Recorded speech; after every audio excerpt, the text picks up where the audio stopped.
What if I told you that two little girls died tragically in 1957, only to be reborn as twins a year later with memories of their previous lives intact? What if they knew things they couldn't possibly know, recognized places they'd never been, and bore mysterious scars that matched their deceased sister's injuries? Welcome back to Mystery Channel.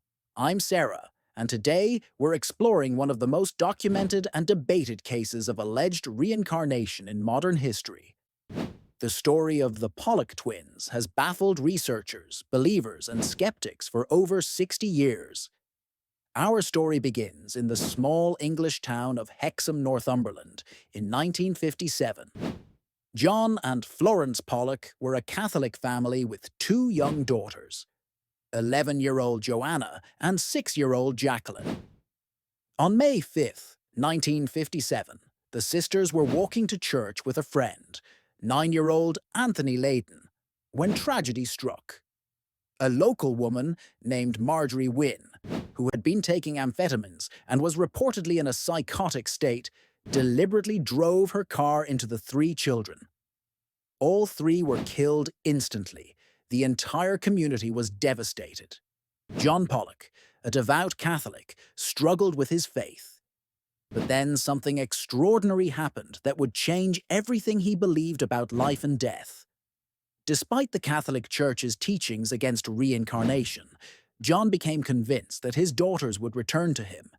He prayed fervently for their souls to come back, and he made a promise. If they returned, he would tell the world their story.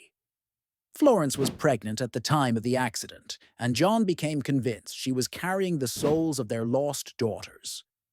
When doctors told them they were expecting a single child, John insisted it would be twins, reincarnated Joanna and Jacqueline. On October 4th, 1958, Florence gave birth to identical twin girls. The doctors had been wrong. John's prediction was correct. The twins were named Gillian and Jennifer.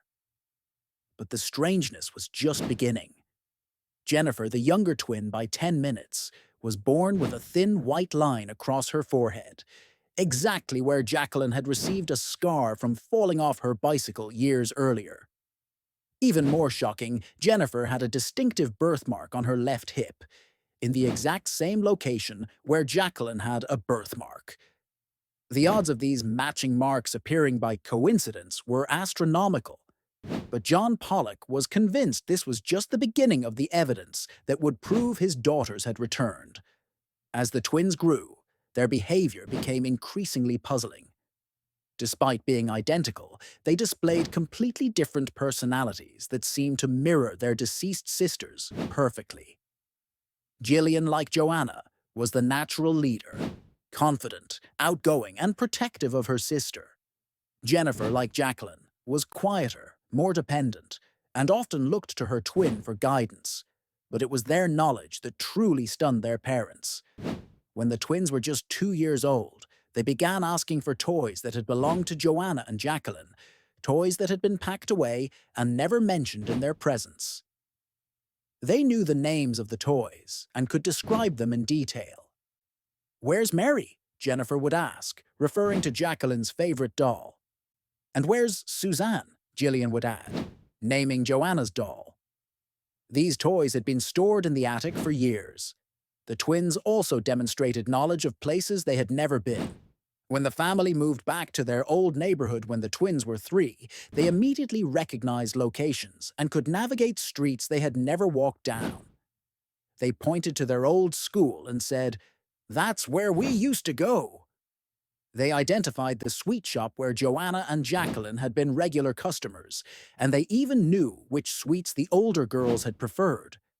Most disturbing were their games. The twins would often play a game they called the car accident. One would lie down and pretend to be injured, while the other would cry and say, "The blood's coming out of your eyes. That's where the car hit you." Perhaps the most chilling evidence came when the twins encountered cars.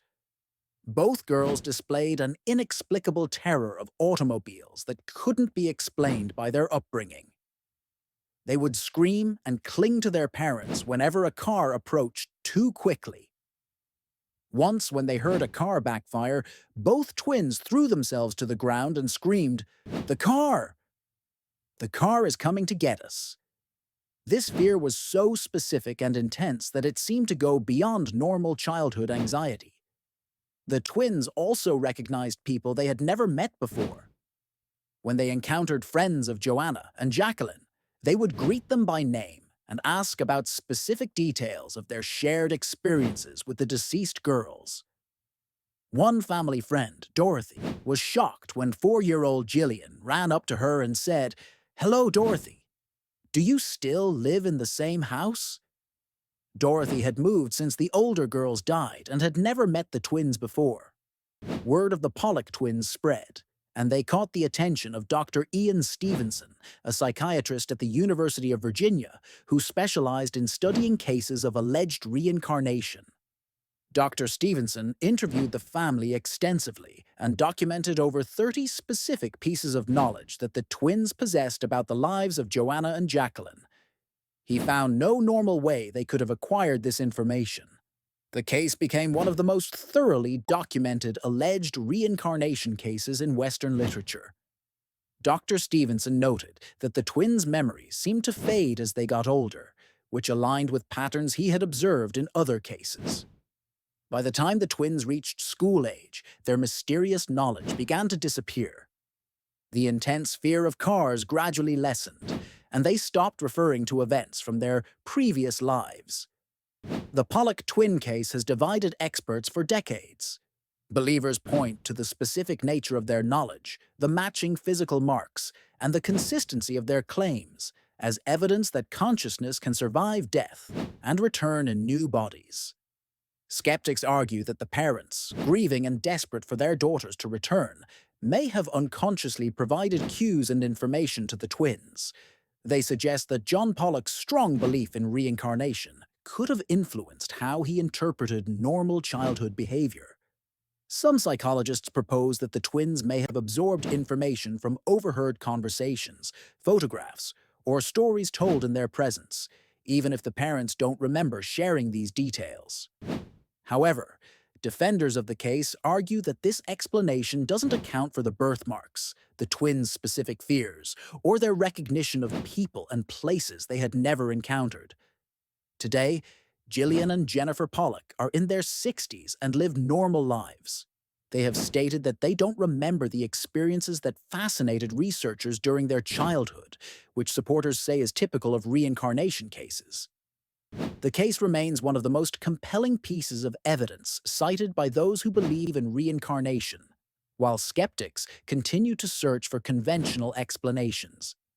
Whether you believe the twins were the reincarnated souls of their tragic sisters or the product of grieving parents' wishful thinking, one thing is certain. The Pollock family experienced something extraordinary that challenges our understanding of consciousness, memory, and the nature of human existence. What do you think? Were Gillian and Jennifer the reincarnated souls of Joanna and Jacqueline, or can science explain away this remarkable case? The evidence is compelling on both sides. Let me know your thoughts in the comments below, and don't forget to subscribe for more mysteries that challenge everything we think we know about life, death, and the human experience. Until next time, keep questioning the impossible.